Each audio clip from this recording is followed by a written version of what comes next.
Finally guys फुल पनि रोपियो हैन। अब खेतबारीतिर यता पनि रोपियो।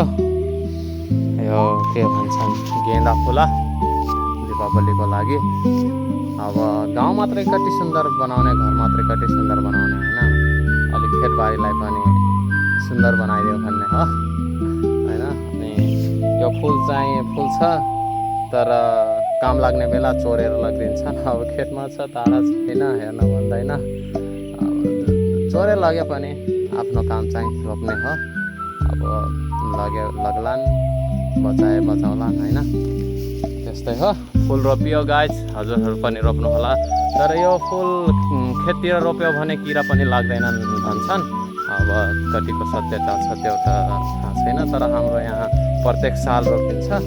यसपालि दिदीहरू छैनन् घरमा, त्यही भएर पालो मेरो आयो हैन।